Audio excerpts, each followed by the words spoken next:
എല്ലാവർക്കും നമസ്കാരം. വയനാട് ചൂരൽമലയിലും മുണ്ടക്കയിലും വലിയ പ്രളയമുണ്ടായി. 400ഓളം വീടുകൾ ഒഴുകിപ്പോയി. അവിടെ നിരവധി മനുഷ്യജീവനുകൾ മണ്ണിനടിയിൽപ്പെട്ട് മരണപ്പെട്ടു. അങ്ങനെ ദുരന്തമുഖത്ത് നിന്ന് ഒരു വാർത്ത പുറത്തേക്ക് വന്നു.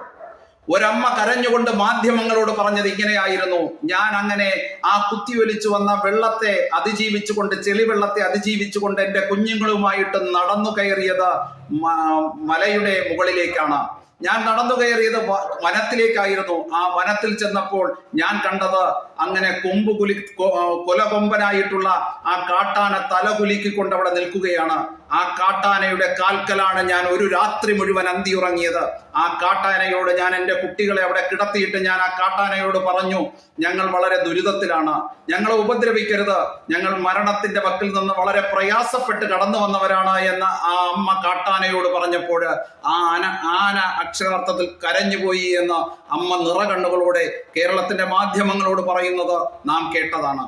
ആ കാട്ടാനയ്ക്കുണ്ടായിട്ടുള്ള മനസ്സാക്ഷി, ആ കാട്ടാനയുടെ മനസ്സിലുണ്ടായിട്ടുള്ള ആ ദീനാനുകമ്പ, അതുപോലും നമ്മെ ഭരിക്കുന്ന നമ്മുടെ കേരളത്തിന്റെ ഭരണകർത്താക്കൾക്കുണ്ടായില്ല എന്ന് പറയുമ്പോൾ നാം ചിന്തിക്കേണ്ടതായിട്ടുണ്ട്. നമുക്ക് തെറ്റുപറ്റിയോ എന്ന് നാം ആത്മപരിശോധന നടത്തേണ്ടതായിട്ടുണ്ട്.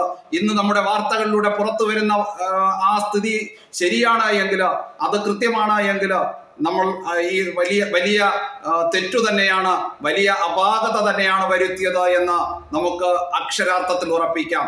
ഇന്ന് മാധ്യമങ്ങൾ റിപ്പോർട്ട് ചെയ്യുന്ന പ്രധാനപ്പെട്ട വാർത്ത എന്ന് പറയുന്നത് ഈ ദുരന്തമുഖത്തുണ്ടായിട്ടുള്ള ആ ജീവൻ രക്ഷാ പ്രവർത്തനങ്ങൾക്ക്, സേവാ പ്രവർത്തനങ്ങൾക്ക് ചിലവായ ആ വരവ് ചിലവ് കണക്കുകൾ നിരത്തിക്കൊണ്ടുള്ള അതിൽ നടന്ന അഴിമതിയെ കുറിച്ചുള്ള ചർച്ചകളാണ് മാധ്യമങ്ങൾ മുന്നോട്ട് വയ്ക്കുന്നത്. കോടതിയിൽ സർക്കാർ സമർപ്പിച്ച റിപ്പോർട്ട് അത് വെറും എസ്റ്റിമേറ്റ് മാത്രമാണ് എന്ന് ചീഫ് സെക്രട്ടറിയും മുഖ്യമന്ത്രിയും അങ്ങനെ കേരളം ഭരിക്കുന്ന സർക്കാരും രേഖപ്പെടുത്തുമ്പോൾ ചീഫ് സെക്രട്ടറി മാധ്യമങ്ങളോട് പറയുന്നു, ഇത് വെറും കരട് മാത്രമാണ്, ഇത് യഥാർത്ഥത്തിലുള്ളത് രേഖപ്പെടുത്തിയാൽ ഇതിലും കൂടുതലാവും എന്ന് പറയുന്നു. അങ്ങനെ കുത്തിയൊലിച്ചു വരുന്ന ആ വെള്ളപ്പാച്ചിൽ പാറക്കഷ്ണങ്ങളിൽ തട്ടി ചിന്നിച്ചെതിറിപ്പോയ ശവശരീരങ്ങൾ, ആ മനുഷ്യ ശരീരത്തിന്റെ പല കഷ്ണങ്ങളായി ചിതറിയ അവയവങ്ങൾ കണ്ടെടുത്ത് സംസ്കരിച്ചതിൽ പോലും ഓരോ ഭാഗം സംസ്കരിച്ചതിന് 85,000-ത്തിലധികം ചിലവ് രേഖപ്പെടുത്തുന്ന സർക്കാരിന്റെ ആ പ്രോജക്റ്റ് എന്ന് പറയുന്നത് നമുക്ക് സഹതപിക്കാൻ മാത്രമേ സാധിക്കുകയുള്ളൂ.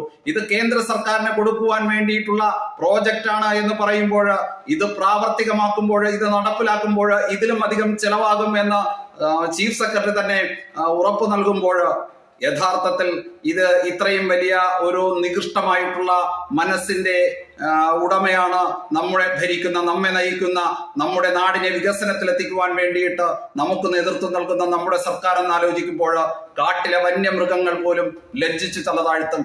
കാട്ടിലെ വന്യമൃഗങ്ങൾക്ക് എത്രയോ നല്ല മനസ്സാക്ഷിയുണ്ട് എന്ന് ആ അമ്മയുടെ വാക്കുകളിലൂടെ നാം തിരിച്ചറിയുമ്പോൾ, ഈ ദുരന്തമുഖത്ത് പോലും കൊള്ളയടിക്കുവാൻ വേണ്ടിയിട്ട്, ഈ ദുരന്തമുഖത്ത് പോലും കൈയിട്ട് വാരുവാൻ വേണ്ടിയിട്ട്, അഴിമതി നടത്തുവാൻ വേണ്ടിയിട്ട് യാതൊരു മനസ്സാക്ഷി കുത്തുമില്ലാതെ നമ്മുടെ ഭരണകർത്താക്കൾ മുന്നോട്ട് പോകുമ്പോൾ വന്യജീവികളാണ് ഇതിൽ ഭേദമെന്ന് നമുക്ക് ഉറപ്പിച്ച് പറയാം. നന്ദി, നമസ്തേ.